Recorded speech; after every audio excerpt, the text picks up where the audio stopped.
through the Srimad Bhagavatam and reading about the Lord's incarnation as Matsya.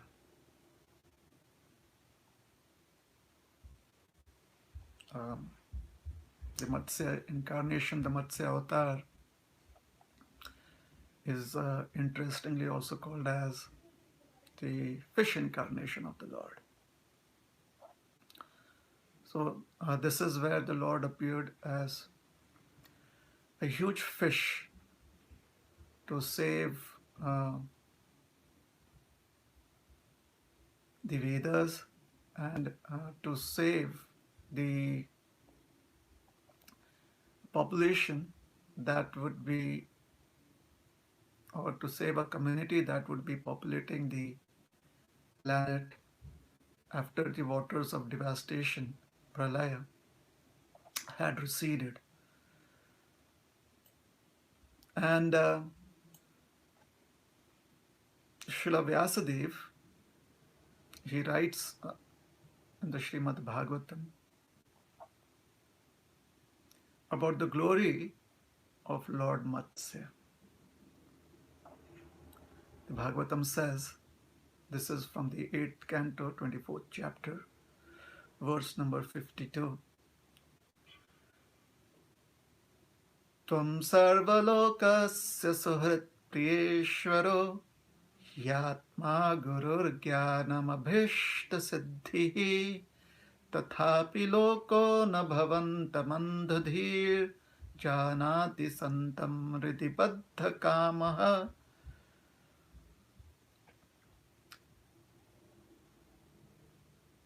In today's presentation, I would like to focus on the word Suhrit. Suhrit Priya. Tvam sarva lokasya suhrit priya Ishvaro. So Ishvara means the Supreme Lord. Sarva lokasya Ishvara means the Supreme Lord of the entire creation. So this is a prayer where the Supreme Lord, Matsya, is being glorified as the Lord of the entire creation, and two adjectives are being used for the Supreme Lord. Already he has been defined, or already the adjective supreme has been used, but there are two other adjectives that are used to describe him. One is Suhrit, which means, or the translation in the Bhagavatam is, the most well-wishing friend. And the other is Priya. Priya is the most dear. So the Supreme Lord is the most well-wishing friend and the most dear, or the dearmost entity for every single soul in this creation. Srila Prabhupada, he translates this as, my Lord, you are the supreme well-wishing friend of everyone, the dearmost friend, the controller, the super soul, the supreme instructor, and the giver of supreme knowledge and the fulfillment of all desires. But although you are within the heart, the foolish, because of lusty desires in the heart, cannot understand you. There are very rare circumstances where one would not be able to understand the relationship with a well-wisher or a very dear friend. I mean, there has to be certain difficult circumstances where that happens. Otherwise, generally speaking, good friendship where the friend is a well-wisher and is also very dear would mean very intimate relations, very intimate connection, very close relationship. That is what it would mean. So, if the Lord is one's dearmost friend, and if the Lord is the most well wishing friend, how is it that the living entity does not uh, understand this relationship with the Lord? Or how is it that the living entity is in forgetfulness of this relationship with the Lord? Or why is it that we are not always affected by, or inspired by, or influenced by this wonderful relationship that we have with the Supreme Lord? Na bhavantam andhadhihi. This is what is mentioned in the verse. Na bhavantam andhadhihi. Janati santam riti baddha kama. So, one would not be able to understand this relationship fully, or would not be inclined favorably always towards this relationship because of andhadhi. Andhadhi, dhi means intelligence. So when one's intelligence has been influenced by blindness, andha means blindness or darkness or ignorance. So when one is ignorant or blind towards a very essential and very important element or substance, because of that ignorance of that ingredient, despite the relationship, one could be disinclined towards the Supreme Lord. And what is that ingredient towards which one is andha or blind? Abhishta siddhihi. Abhishta is what is very dear, or that which one really aspires for. Everything else is subservient or subsidiary or insignificant in front of this particular substance or element. That is called as abhishta. Abhishta means dearer to one than even one's own life. And siddhi means achievement. So abhishta siddhi means typically it would mean fulfillment of all desires. Like Christmas is fast approaching, so a small story with a little humor in it. A young girl, about 9 years of age, was decorating her Christmas tree, and she was having a conversation with her mother, and suddenly she practically shouted out. There was a sharp increase in the decibels, the sound decibels. So she was having a normal conversation, and suddenly she says that I hope Santa gives me a red bicycle this Christmas. So her mother is shocked. She asks her that, dear child, Santa would hear you even if you would speak this out normally. And the girl says, well, I know Santa would hear, but I specifically wanted Granny to hear this because she is hard of hearing. So, Abhishta Siddhi is that which we very much desire to have.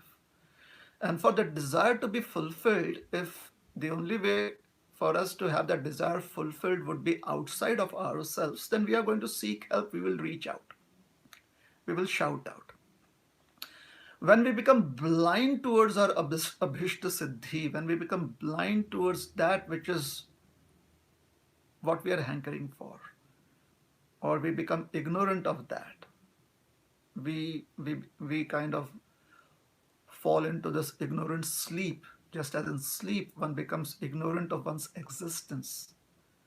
So there is this kind of sleep of ignorance that covers the living entity, wherein the living entity forgets that the only uh,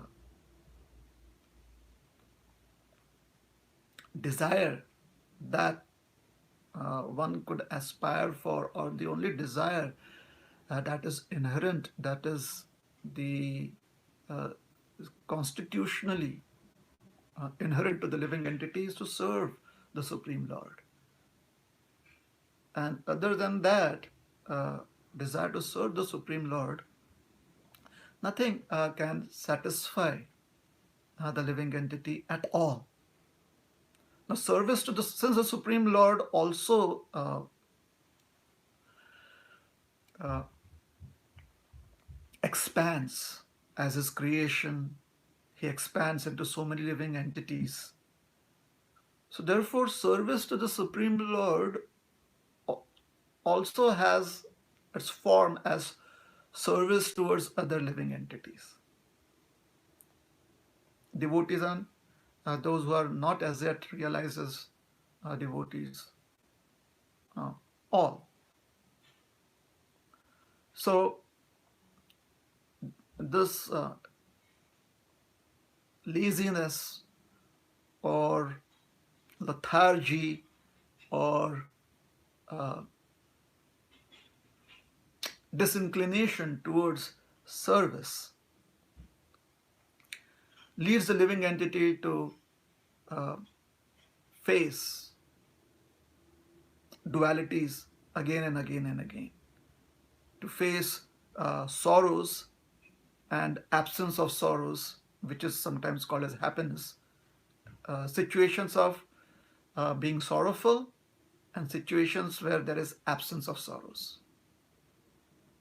Uh, so this duality exists in this material world, and this is what the living entity, the embodied living entity, brings one to, which is very unfortunate.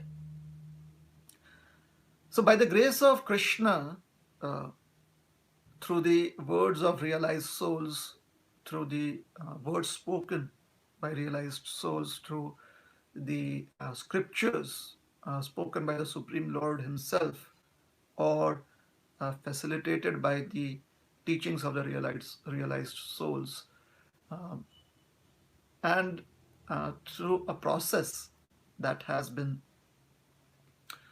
um, established to be successful through the scriptures and through the behavior and activities of the realized souls, one has the opportunity to reawaken oneself to this abhishta siddhi, to this uh, to the fulfillment of all the desires that one seeks or has, is to be of service 24/7.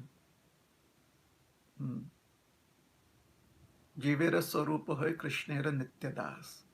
The nature of the living entity, the constitutional nature, position, situation of the living entity is to serve. And since Krishna is the best recipient of service, since the Supreme Lord is the best person to reciprocate with our service, hence uh, we are encouraged to serve Krishna, to serve the Supreme Lord. The word Suharit here and the word Priya explains the nature of and the character of the person who is the perfect recipient of our service. Krishna as the most well-wishing friend, Suhrit, and the most dear or dearmost person, Priya.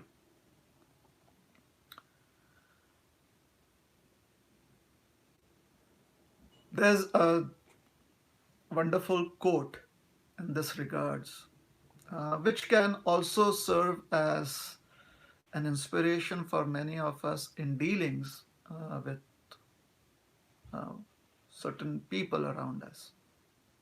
This quote is about friendship and being a friend. The quote very beautifully states that friendship is a sweet responsibility and not an opportunity. I guess uh, what is the purport of this quote is that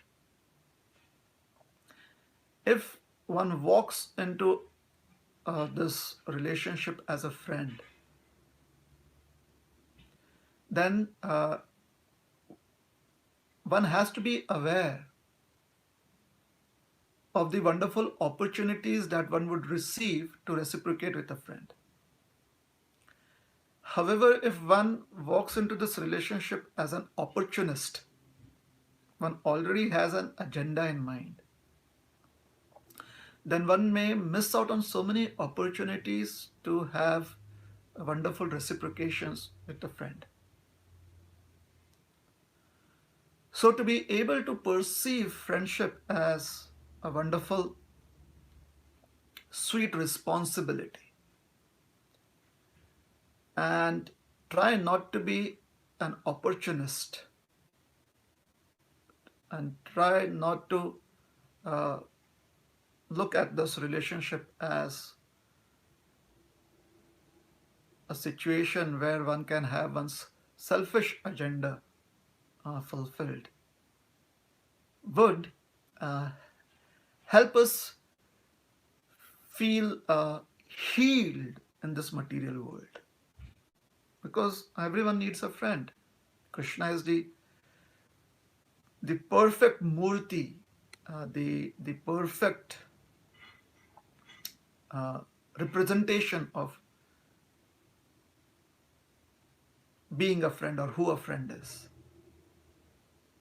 Nonetheless, Krishna is also he has also expanded within the heart of every living entity. So therein is the opportunity. Therein is the opportunity or the availability of establishing a very healthy relationship with another person. And generally, when one approaches any relationship, even if it is a relationship where one is subservient or one is a dependent, even as a dependent, if one exhibits responsibility, one one gives one's heart, or one gives one's all to whatever is required for oneself to be in that relationship, then that is responsible behavior. And the interesting thing about being responsible is that it gives you opportunities to be happy. Although the word responsibility has a certain gravity about it, typically wherever uh, one sees responsible behavior or one sees the exhibition of responsibility, we find that there are so many opportunities to be happy. Vis-a-vis versus irresponsible behavior would bring in more situations of discomfort, sorrow. So, friendship is where, on a personal level, one can understand that uh, one also has to uh, play one's part. One also has to be responsible for uh, our part of the deal. In the Niti, the ancient wisdom books, the Niti books, there's a beautiful description of what are the qualities of a friend. Before I state that, I would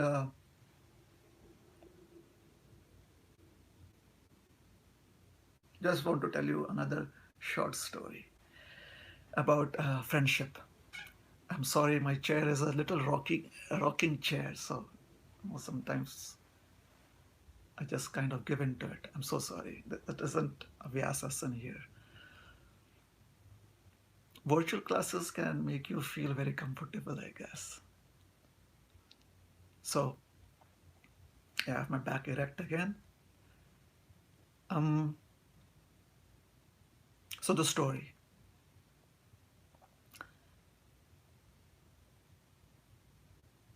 Two men who had been friends since childhood.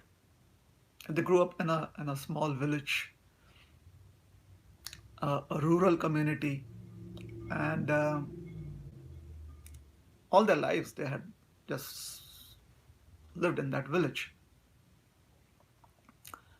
They were grown up now. They had families. They had a visiting sadhu come to their village, a saintly person, and they requested the saintly person to address the entire village. So typically, this is from the past, like a couple of centuries ago. This story is from then. So there's no electricity.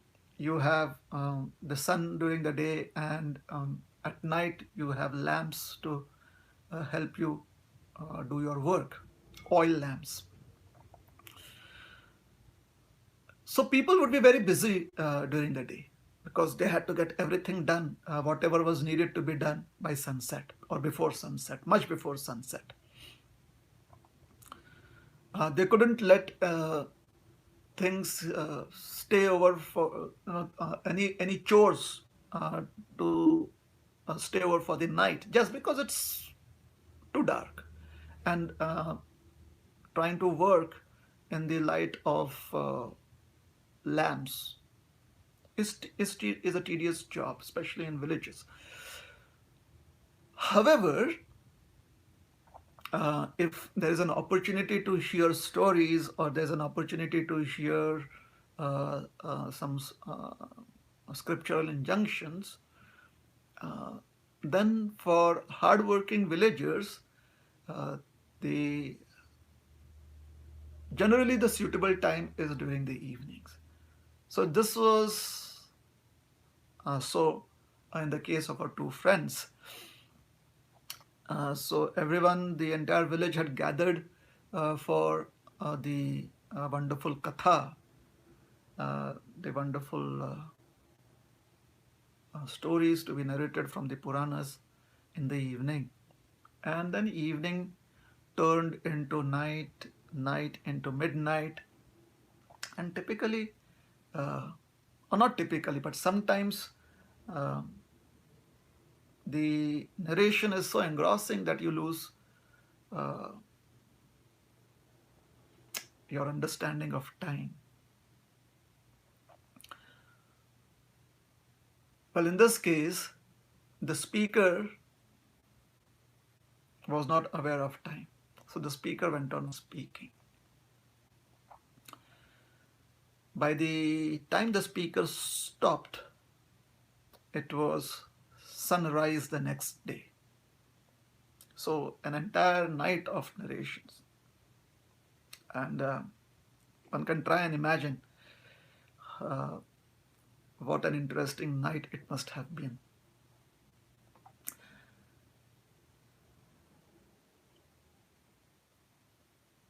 The only members of the audience that stayed there in the audience were the two friends. Everyone else had called it a night. sometime during the narration. So the speaker was very happy to see that these two gentlemen had given him company. Well, he was completely lost in his narrations, but he was happy to see that at least two of them were there. One friend said to the other friend later on that if I had been by myself, then I would not have been able to spend the entire night there. And I'm so happy that you stayed with me, and we could stay for the entire narration. So the other friend was very quiet. So he said, "Well, do you have something to say?" The first friend was thanking him, that thank you for staying with me the entire night, or I would have been all alone. The second friend, he said, actually, I had offered you my cloth. Villages in India typically they have an upper cloth. It is called as the uttari. I had offered it for you to sit on. And since I did not want to disturb the speaker, I did not ask you to give my cloth back. So the only reason I was sitting there was because you were sitting on my cloth and I am attached to my cloth. So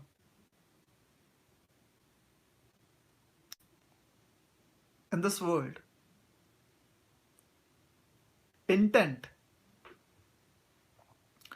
or the content of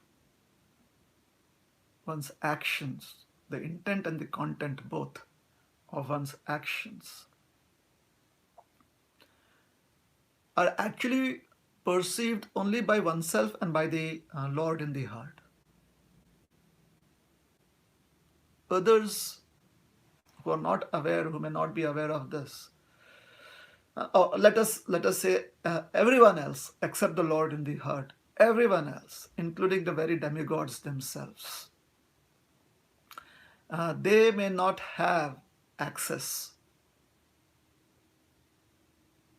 to the intent of one's actions. Hence, one has to be responsible. One has to accept responsibility by oneself, of oneself, and one has to be careful not to be an opportunist. One has to be, as I said, when one acts responsibly, then one sees so many opportunities come to one. However, when one is an opportunist, then one already has one's agenda, then one becomes narrow-minded. Not only is one selfish enough to focus on just one's agenda, but when one becomes close to any other opportunities that may arrive if it does not fit into one's agenda.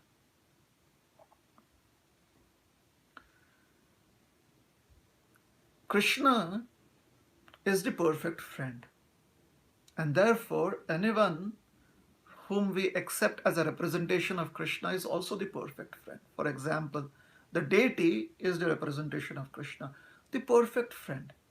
For example, if we go to our temple, then we'll find our deities never taking rest, although we sometimes put them to rest. At night or during the daytime, by Manas Seva, by this very mystical process, we mentally invite the deities and ask them to take rest. Or we may have the representation of the deities in the form of what is called as the Utsava Vigraha. They are actually the Seva Vigraha, but we call them as the Utsava deities. Technically, the Utsava deities, very, very technically, the Utsava deities would be a little different from the Seva deities. So there's a concept of Seva Vigraha and there's a concept of Utsav Vigraha. For all of us who have been trained to serve deities in our society, for us, it is all right to just consider both of them to be the same. So we have the small deities. So the bigger deities stay standing 24/7. And the smaller deities who are an expansion of or representing the bigger deities may be physically put to rest. Even at homes, when someone is serving a deity at home, it is quite possible that their deities being small, they may physically put them to rest. Even if you physically put them to rest, mentally we have to conceive that they have their arms laid straight. Like if it is a deity of Krishna, then we have to mentally conceive that the hands are no longer in the flute playing stance. Because just by putting the deities physically into the bed, we don't see them stretching out their legs or stretching out their arms. That does not happen. So this is how Krishna is 24/7 our friend. He manifests that a particular form, especially in the deity form. He manifests that form 24/7. And he is ready to reciprocate with us when we offer Manasa Seva to him. So physically, the deity is still in the threefold bending form. Physically, the deity is still standing on the altar. Physically, the deity is still with the arms outstretched like that, as Gaur and Nitai do it in our temples. Mentally, on the mental plane, we conceive of them taking rest. So, from one perception is that in the physical form, Krishna just manifests his mercy as a friend who's a dearmost friend, 24/7 available to us. 24/7 the helpline is available to us. For example, if we are needing help in the night, we are also resting and suddenly we wake up and we run to Krishna. Then most of us, if at the temple, we'd run to Krishna. And whether it's we go to the altar, and if the need is there, that we approach the altar, because there are some temples that are open 24/7. There are many temples that close the altar, because again that is the training that we have received. So one can run to the deity. Like there are so many forms of Krishna where Krishna is manifested in the wild. Like he is manifested as the peepal tree, as the banyan tree, 24/7. One can approach them and seek shelter of them. As Mother Tulsi, as the Tulsi Devi, Krishna is manifested 24/7. She is available for us, never taking rest. In her original form as Vrinda, because Tulsi is an expansion of Vrinda, we may put her deity to rest. But that's Tulsi Devi, 24/7. She is breathing for us. She is living for us. She is gracing us by her mercy. So the deity form of Krishna, his expansion as a deity form, his expansion as the Virat form, 24/7, the universal form, 24/7. Even when Krishna is in Yoga Nidra, he is constantly available to reciprocate with his devotees. Even when all of us, during the waters of devastation, we enter the Udara, we all go back into Krishna's abdomen, or Garbhodakshai Vishnu's abdomen, or Mahavishnu's abdomen, if we have not been liberated. Even then, Krishna, he keeps us alive. He keeps us in that sleep of Yoga Nidra till the next creation. So hence he is called here as Suhrit and Priya. So Krishna is behaving so responsibly And he's never an opportunist. Therefore, on his part, he is performing he is living up to his part of the deal, being our eternal friend, being our eternal well-wisher. Yes? Similarly, the point to consider here is that when we form a relationship with another living entity in this material world, and we develop some friendship, this is being blessed by the Paramatma too. So Krishna is involved there. It is our desire and Krishna's blessings as the Paramatma. So as long as we see each other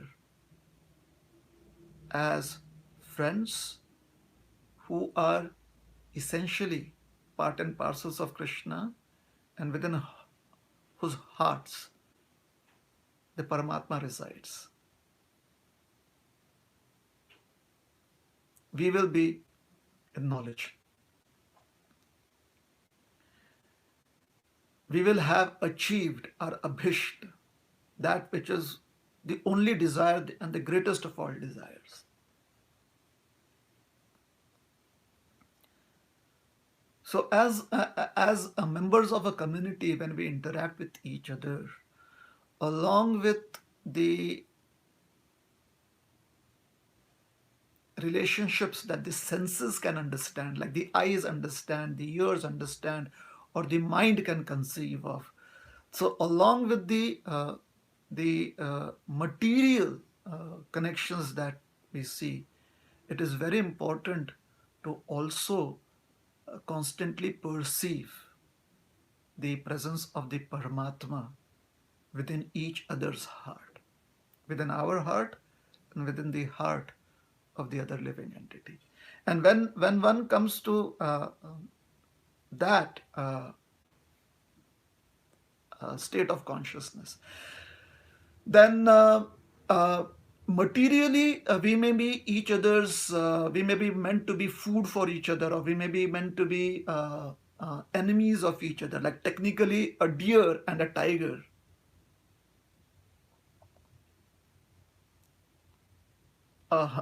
A frightened deer and a hungry tiger would also technically be the best of friends. Somehow they would find food for each other, and still the tiger would not jump at the deer, and the deer would not jump away from the tiger, would not run away from the tiger. This is what friendship really means. So in this material realm, this is what this is something that we can meditate on, we can think about. It is not about, it should not just be about, oh, I offered my friend my cloth to sit on, so now I have to stay here with my friend. It shouldn't be like that. Well, that is one level of friendship. One is ready to do some sacrifice, but it shouldn't be just like that. Not just, that is not enough, because as soon as the material discomfort goes beyond our tolerance, and that would happen any moment because we are affected by time. So time would definitely eat away at our tolerance. The body. So one has to go along with being tolerant, one has to use that tolerance to go a little beyond. One has to find joy in being tolerant, which basically would only happen if one sees the existence of Paramatma everywhere. And there are so many verses from the Bhagavad Gita that such a person is actually blissful. Brahma Bhuta Prasannatma, it is said. Such a person is blissful. Brahma Bhuta, someone who has reached the stage of seeing the Paramatma in all existence, in every living entity. Such a person is Prasannatma. Such a person is always blissful. So in that state of existence, The tiger and the deer would also will feel very comfortable with each other. A hungry tiger and a frightened deer would also feel very comfortable with each other. And this was revealed when Lord Chaitanya was traveling through the forest of Jharikhand. He was chanting Hare Krishna and he was making the tiger and the deer dance with each other and be happy.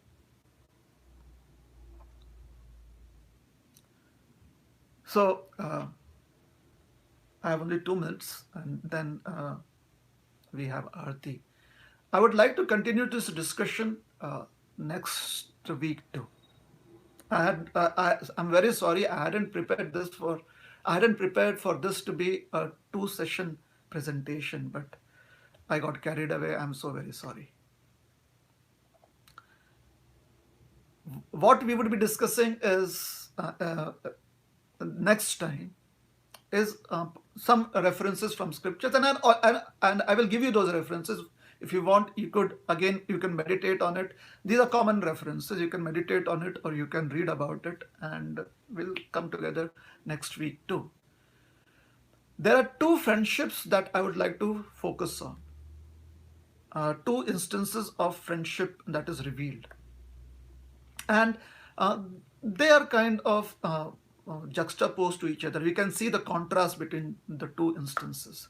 One is the friendship that is being revealed in the scriptures between Krishna and his Brahmin friend Sudama. And the other is the friendship that is this is revealed in the Srimad Bhagavatam, Krishna Sudama exchange, the Samvad.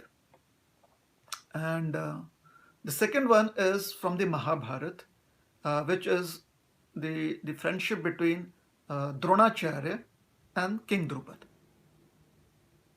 And we'll try and have some understanding from that. To conclude, and next week I will begin with this verse. There's this beautiful verse which is spoken in the Niti. The qualities of a true friend are purity, generosity, chivalry, equipoised in happiness and distress, politeness, affection, and truthfulness. The purport to this particular verse is a little different. With this, I would like to stop, and maybe this is my way of trying to pull in my audience next time. Let us see what happens next week.